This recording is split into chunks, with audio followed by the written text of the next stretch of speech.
और श्रृंखलाबद्ध तरीके से जिस तरह से इस दिशा में देश आगे बढ़ रहा है और उसको बढ़ाने के लिए बजट डिक्लेयर किया जाता है, उसी कंटिन्यूएशन में इस बार भी बजट की घोषणा होगी। गजेंद्र सिंह शेखावत को आप सुन रहे तो कह रहे हैं 2047 का विकसित भारत है, उसके संकल्प की तरफ बढ़ता हुआ ये बजट होगा। और प्रधानमंत्री नरेंद्र मोदी भी कह चुके हैं अमृतकाल का पहला बजट होगा। उम्मीदें बहुत सारी हैं। मैथिली साहब भी हमारे साथ जुड़े हैं बड़ी स्पर्धा। मैथिली साहब, जो किसानों की भी जरा बात कर लेते हैं, चूंकि किसान वर्ग भी बहुत उम्मीदों के साथ देख रहा है। क्या कोई खास रिफॉर्म्स आप देख पा रहे हैं, कोई नई स्कीम? हालांकि परंपरा रही है मोदी सरकार कोई खास नई स्कीम बजट में तो कम से कम उसकी घोषणा नहीं करती है, अलग से उनका देखा गया है।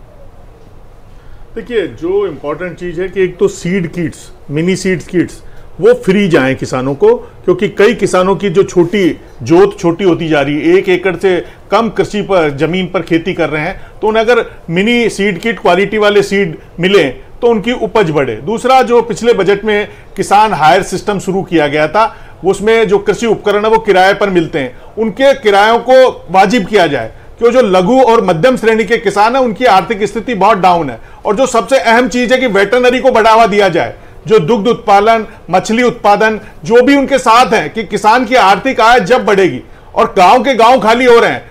खुद बीजेपी के एमएलए ने विधानसभा में, अंशुमान सिंह भाटी ने कहा कि गांव के गांव खाली हो रहे हैं, जो सरहदी गांव है। और देखिए, आज राष्ट्रीय प्रसारण दिवस है और उसकी थीम रखी गई है इंफॉर्मेशन, एजुकेशन और एंटरटेनमेंट। और एजुकेशन के हालात क्या हैं? आज ही जो अखबारों में खबर छपी है कि 42% स्कूलों में प्रिंसिपल नहीं है और 54,000 शिक्षकों के पद खाली है राजस्थान में।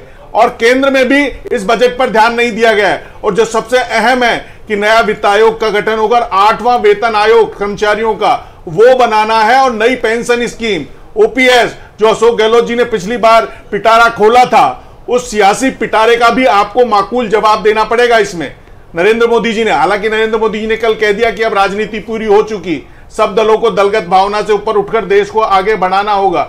और दूसरा, जो चाइना ने आज अपने जो दीर्घकालीन जो व्यापारिक ऋण है उनमें जो 0.5% की गिरावट की है, उससे एक और चुनौती है कि हमारे यहाँ इंडस्ट्रियां कम आएगी, वहां जाएगी, तो क्या हम चाइना से कंपीट कर पाएंगे? तो इस बजट में सबसे अहम चीज है मनरेगा को मजबूत करने की जरूरत है, कि जो कृषि कार्यों में मनरेगा की मजदूरी दी जाए। कृषि के सारे काम आप उनसे मिट्टी खुदवाते हैं, आजकल उससे खोदने लग गए, एक बड़ा घोटाला है, वो भी रुके। और शहरी रोजगार गारंटी योजना आप कैसे लागू करेंगे, क्योंकि शहरों में भी अनएम्प्लॉयमेंट बहुत तेजी से बढ़ रहा है। तो जो इंपॉर्टेंट चीज है कि यूथ को आप हायर एजुकेशन दे रहे हैं, जो एजुकेशन का मद सबसे कम रहा है, तो कैसे आप उसको क्वालिटी एजुकेशन देंगे? हालात क्या है कि इस देश में कुलपतियों के ईडी के छापे पड़ने लग रहे हैं। एक तरफ आप कह रहे हैं हम भ्रष्टाचार मुक्त, अत्याचार मुक्त ऐसा भारत बनाने जा रहे हैं, जबकि देश की हायर एजुकेशन की हालात क्या है वो सबको पता है। विश्व रैंकिंग में हमारी कितने इंस्टीट्यूट आ रहे हैं वो सबको पता है जी। तो जब तक आप एम्स, आईआईटी और क्वालिटी वाली एजुकेशन नहीं देंगे, तो आप अनएम्प्लॉयमेंट के साथ साथ ऐसे पढ़े लिखे बेरोजगार तैयार कर रहे हैं जो डिजिटल ड्रग्स के शिकार होते जा रहे हैं। वो सारे दिन फोन चलाते हैं, रील बनाते हैं, रील चलाते चलाते बच्ची एक्सपायर हो गई। तो ये तमाम चीजें आपको इस बजट में देखनी पड़ेगी कि क्वालिटी एजुकेशन दे और उनको रोजगार मिले। स्किल